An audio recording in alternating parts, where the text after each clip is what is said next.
This week on Morezone, we have the news, what's the latest with Season 5. We also have our top 5 clips of the week. They are fantastic this time around. We have an interview, this time with me, bringing you a Loadout highlight. We're also going off the meta with the AK-47. And we go and investigate Farmland. Is it a good place to fight?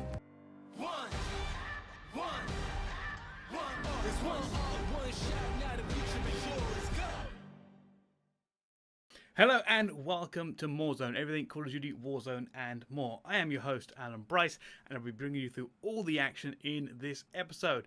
But speaking of this episode, let's jump straight into our first section, Morezone News. This week in the news, we have the MFam gauntlet continuing, one of the biggest tournaments in Warzone. It will be week 3 qualifier with quads coming in, and you can see your champions there on the screen. We also have more Season 5 teasers coming out. We've had Nick Merckx, TP and Jack Franks all sent videos of what's coming for Season 5. It looks like the training yard's involved. It also looks like Stadium is going to be one of the key focuses of Season 5. As we do see an explosion that rocks the area and makes it appear as if downtown or something near Stadium is going to explode. Very curious to see what happens.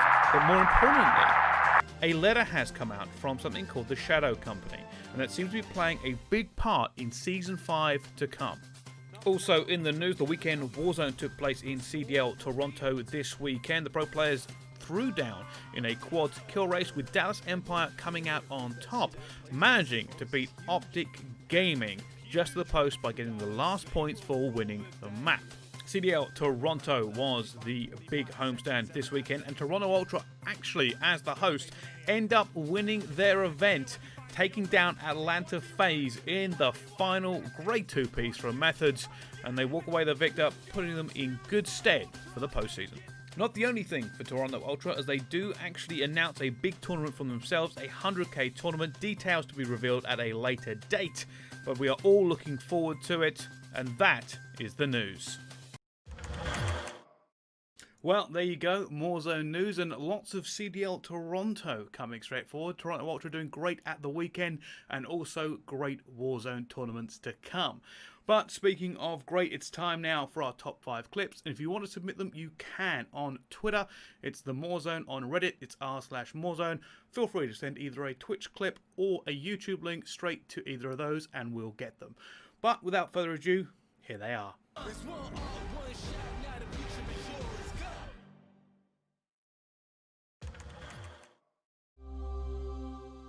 This week in our top 5, we kick it off from Broken Biscuit with the longest snipe I have seen in Warzone. Damn to downtown, 2,173 meter shot. Ridiculous. At number 4, we're on board with Drizzy as he jumps back into the gulag and only has a frag grenade to his name to help him out here. Eventually primes it, and here's one comes up the stairs, gets down, gets that player down, and now he's going to play a ring around the rose. He comes back in, gets a clobber, and takes that guy down as well. And now wondering about how to take that third person down. Has he pushed his luck so far? Well, his luck was about to come in. He finds himself an MP5 and goes back in for the hunt. Tries to find the player that he down, finds another one, actually ends up dropping the same player he dropped before, as there are so many trying to pile into him here. But keeps playing his position, keeps running around, trying to stay alive and play the angles as he keeps chasing for this final lockdown. Nobody up top as he's trying to figure it out. Eventually ends a player here, but gets shot, goes back out the window, back down the stairs, gets the loop, gets another player down. There's only 3 players here in this team, and he keeps downing them. They keep getting back up, but somehow able to play it, keeps moving forward, does a cheeky little bit of parkour, goes to top, finds the last player, team wipe. Our number 3 clip this week is from Bender Rodriguez, who throws a great Molotov to take down a helicopter that was chasing him and his buddy down on a most wanted contract, manages to hit it, gets them, they all end up burning, and he gets away scot-free. In at number 2, we have Cyber Gaming TTV coming straight back from the gulag, managing to get his load out, but is in serious trouble. Fortunately, skills pay the bills as he gets one snipe, gets a second headshot, and the last player, Kilo 141, team wipe. number one clip this week comes courtesy of It's Dynamic in a 1 versus 4, and keep an eye on the number of players either reviving or self-reviving, as it's hard to keep track as It's Dynamic keeps knocking them down. Eventually decides to push forward to try to get a little bit more involved. C4 coming out here to try and take down a player, does so beautifully. Another one challenges him, that goes down as well. And he just keeps on gunning as this one here. Great positioning around the rock. A little bit lucky there with that player coming behind him. But doesn't matter as he keeps putting them down whenever they get back up. That's a self-revive player who doesn't get a chance to do anything. Last gunfight coming through. And then he gets another for the win.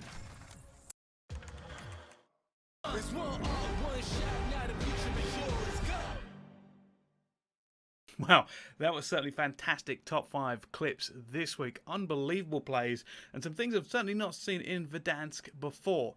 But from the great clips to our loadout highlight, a little bit different this week. We are interviewing someone incredibly handsome and, alright, it's me.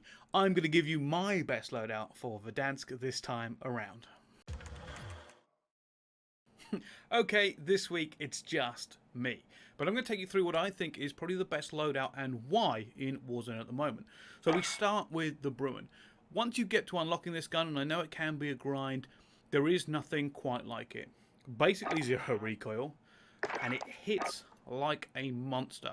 You put on some of the standard attachments, bigger barrel, a monolithic suppressor, a VLK for the sights, and then there's a little bit of debate. You can either go commando foregrip or tac laser. Personally, go tac laser every single time.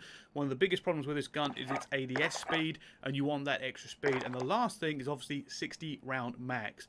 They help this gun in pretty much every single way, from mobility to ADS. And trust me, you don't need more than 60. That is the way to go. It basically beats out, in my mind, every other assault rifle currently in the game, including the Grau, including the Kilo, the M4, and the M13. It's basically what you need. The other part of that, though, is going to be the MP5. And I'll tell you why I think that's a good gun. Realistically, lots of things to go here. The FAL is obviously more powerful right now in the game, but it lacks versatility. It isn't easy to kind of have a... If you get caught out with it, you're going to be in serious trouble. At anything from like medium range, the MP5 can still push shots down, it can keep drilling down. The FAL, it kicks a little bit too much of that kind of range. Obviously, close range, it'll beat it. But I feel like anything outside of that, you're going to be trying to use the Bruen anyway, and you can be caught out with the FAL more than you can the MP5. The MP5, in my mind, is also better than the MP7, which kind of floats over into Bruen territory. Like, you'd rather have a Bruen at some of the ranges you're going to hit people with, while it's very stable and is a good alternative. I feel like the MP7 is if you're running a sniper, because it gives you a bit more versatility. Like, you can have longer range gunfights maybe with the MP7 over the MP5. So that's where I'd go. Pretty standard attachments on the MP5 as well. You're going to have your Merc foregrip. You're going to have a suppressor. You can either go monolithic or integrated. You're going to have a tac laser. See, a lot of people hip fire. I like to ADS, so I'm going to have that. 45 round mags and an F-tac collapsible stock that pretty much rounds it up. Now, for perks, standard array, right? Overkill to kick things off. Going to want 2 guns. You're going to run double time. The speed, I like running around a lot. It's basically the way to play. It's a lot more fun. And amped, quick weapon switch. If you're using 2 guns, use amped. Then you go into your lethals. It's a C4. There is nothing better than it. End of conversation. And I start with a heartbeat sensor and eventually switch out to stuns. Pretty standard anyway. You know what a heartbeat sensor does. You look for people, and then stuns when the heartbeat sensor doesn't really work, like Game of Ghost. Now for the drop. My favourite drop in this game is airport maintenance. A lot of people call it hangars. It's just to the side of airport. Realistically, I drop it pretty much every time. I actually drop into the actual planes because it's a guaranteed crate. You drop here, it's got good rotations. You make sure, though, that there is actually a place for you to buy things, because there's usually a couple of buys, but make sure there is at this time. And also make sure that there are some contracts around. Those are the 2 key things in dropping. If neither of those are there, don't go to hangars, don't go to airport maintenance. It's not really worth it. But other than that, drop there every time. You're going to get into what I like to call a light fight. You get a couple of people down, you get a few teams, kill them, have a good time kicking things off without too many people around. Then you can rotate wherever you want with UAVs, with a loadout, whatever. Now for my top tips. One of the key things I think in this game is playing your position correctly. If you are, don't run into a gunfight if you don't need to. Wait for your teammates and plates. Positioning and plates. I think somebody else has mentioned it here. If you don't have plates in Verdansk, you're basically at a massive disadvantage. If you get blued, you can only carry 11 of them, realistically, and if you don't have them, you go down super quickly. A foul will one-shot somebody without plates under 18 meters. You're going to be in serious, serious trouble. And none of us can deny that we ever get hit in Verdansk, so make sure you have those. It's more important than UAVs, it's more important than self-revive, anything. Make sure you have plates first, because you can have plates and a bad gun and still win a gunfight, but even with a good gun and no plates, you're more than likely to lose. But there you go. There's my tips from me this week. Hopefully you've enjoyed it. Well, there you go. The Loadout highlight. Hopefully you enjoyed that and will enjoy running the Bruen and the MP5. I know I've been enjoying them a lot recently. It does seem to be the very best build, in my opinion, that you can be running. But there we go, from something I think is fantastic to something maybe not. This week we go with the AK-47 in Off the Meta. Okay, today in Off the Meta, we take a little look at the AK-47. Now, this is an iconic gun, and as you can see, I've made it look less iconic by putting all these attachments on it, but these are attachments I thought were necessary to get into a standard monolithic suppressor. There is a Romanian barrel, which comes with a foregrip or an underbarrel. You also get the 75-round drum mag. You get a rubberized grip tape to help try and control the recoil, and a VLK because it's the best optic in the game. I'm not going to lie to you here. I tried this a few different ways, and it wasn't great in any of them. I tried it as an SMG, it wasn't great. There are some serious problems with this weapon, and I think for one of the first times in Off the Meta, I can strongly recommend not using it. The benefits of this gun are maybe its power, but that's pretty much it. With a 75-round drum mag, which is one of the only realistic mags you could run into Warzone, because you can either run a 40-round mag or a 30-round 5.56 mag, which has less stopping power. Neither of those are what you want. You want a big magazine when you're running around Verdansk. It slows down the ADS too much. The recoil is so high on this gun, no matter which way I kind of ran it, even with like a Commando foregrip and trying to get the recoil down, it doesn't really work. The ADS is too slow. There are too many problems with this weapon at the moment to realistically justify saying run it. And I haven't really done this a lot in Off the Meta, but I just can't recommend it. I don't see any way in which it works. I tried it as an SMG. You can run 40-round mags, but so many other weapons do it better. The current meta does not suit this gun in the slightest, and I don't know how to fix it. I was having severe problems in every lobby I run into with trying to control recoil, even in reasonable medium-length gunfights. There were fights I just knew with any one of the top 5 ARs currently that would be, you know, winning or would just go so much better for me. The only thing is, you know, you can use it as a bit of an LMG, and as you see here, I take down a helicopter with 75-round drum mags. But that's it. Unfortunately, you know, it just doesn't work. Its recoil is too high, ADS is too slow. There is no overwhelming power to it that will pull you out of pinches. It is a disappointing weapon and possibly one of the worst ARs in the game here. I even had more fun with the AUG last week than I did with this gun. And that's saying something. So that's the AK-47. Have I done something wrong? Is there something I should be doing better? Please let me know on any of the socials. I had a really rough time with that gun this week, but I didn't have a rough time when we go to our map highlight. Our map highlight this week, it's going to be Farmland. Let's take a look. Okay, this week in the map highlight, we are going to Farmland. This is a location on the map that is pretty spread out, but on the edge of a map, so if the line goes directly over it, you can have a good drop here and there will be a few teams. For us, it was a bit of a late drop, but we decided to go there as, well, it was a bit of a change. The funny thing is, about Farmland, is that realistically, it's actually one of the better drops on the game. It's one of the ones where the verticality isn't too much, there's a good amount of loot, it's spread out, there are some great fire lanes. I actually really enjoy Farmland when I go there late game before a circle ends there, because the gunfights are interesting. There are still some long-range gunfights, there's still some short-range, there's building clearing. Nobody's really, you know, 25 stories up that you can't get to them. It's one of these ones where it's actually a really interesting part of the map. If I could transplant something along these lines of Farmland, nearer the centre of the map, somewhere good to rotate to, I think it would be fantastic. It would certainly be one of the most dropped locations in the game. It kind of almost feels like a Call of Duty map in the fact that, you know, you can just have these isolated gunfights here, and it's got its distinct lanes and a distinct flow for how it goes.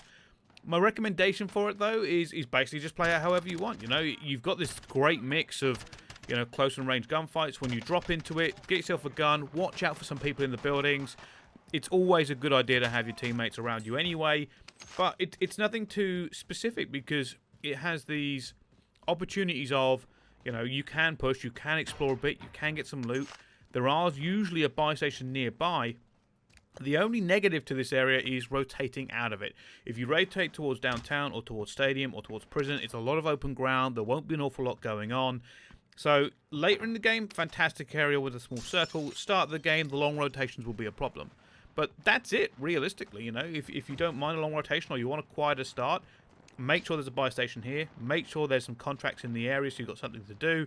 And you'll have a good time. Other than that, that's basically all there is to Farmland. It's just a very good location for gunfights on Verdansk. And I would recommend it if you want to go there as an off-drop on the change.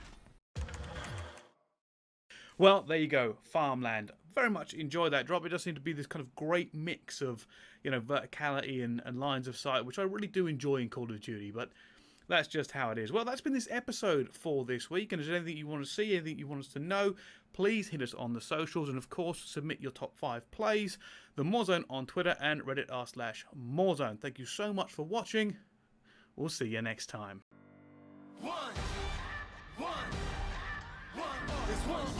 shot.